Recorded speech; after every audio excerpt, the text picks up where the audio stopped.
జాతర మొదలైంది. ఓట్లు వేయడానికి సొంత ఊర్లకు పయనమయ్యారు ఓటర్లు. అంత ప్రయాణికులతో కిక్కిరిసిపోయాయి రైళ్లు, బస్సులు.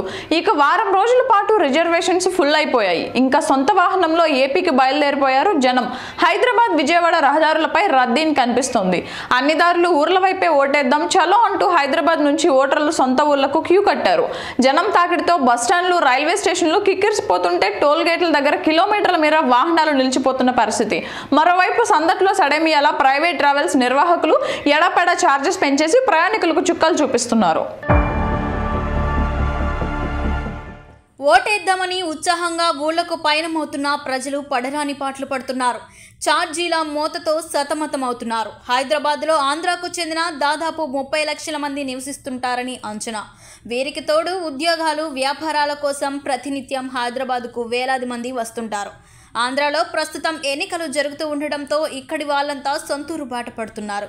జనం పల్లెకు క్యూ కట్టడంతో ప్రయాణ ఛార్జీలు ఒక్కసారిగా పెరిగాయి. వందల్లో ఉండే ఛార్జీ వేలాది రూపాయలు పెరిగింది.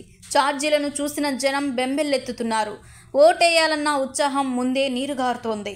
మామూలు రోజుల్లో హైదరాబాద్ నుంచి విశాఖపట్నంకు 1000 రూపాయల దాకా బస్ ఛార్జ్ ఉంటుంది. ఇప్పుడు అది 4000 దాటింది.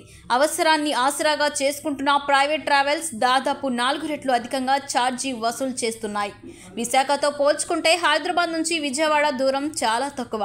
సాధారణ రోజుల్లో ఛార్జ్ కూడా వందల్లో ఉంటుంది. ఈ రూట్లోని ప్రయాణికులు కూడా 4000 దాకా పెట్టాల్సి వస్తోంది. రాజమండ్రి వెళ్లేవారు సైతం 4000 సమర్పించుకోవాల్సి వస్తుంది. ఇక కడప వెళ్లే జనం 2500 రూపాయల దాకా ఖర్చు చేయాల్సిన పరిస్థితి.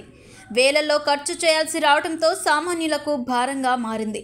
ఛార్జీలను భరించలేని కొందరు హైదరాబాద్ నుంచి విజయవాడ వరకు ఏదో రకంగా వెళ్తున్నారు. అక్కడి నుంచి ఇతర వాహనాల్లో సొంతూరుకు వెళ్తున్నారు. ప్రైవేట్ ట్రావెల్స్ బరి తెగిస్తున్నాయి. అడ్డగోలు ఛార్జీలతో జనం రక్తం పీలుస్తున్నాయి. ప్రభుత్వ పర్యవేక్షణ లేకపోవడంతో విచ్చలవిడిగా వ్యవహరిస్తున్నాయి.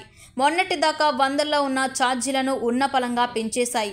వేలల్లో ఛార్జీలు వసూలు చేస్తుండటంతో జనం జేబు ఖాళీ అయిపోతుంది. అవసరమైన సమయంలో అధికారులు సైతం కన్నెత్తి చూడకపోవడంతో ప్రైవేట్ ట్రావెల్స్ ఆగడాలు శృతిమించుతున్నాయని ప్రజలు ఆందోళన వ్యక్తం చేస్తున్నారు.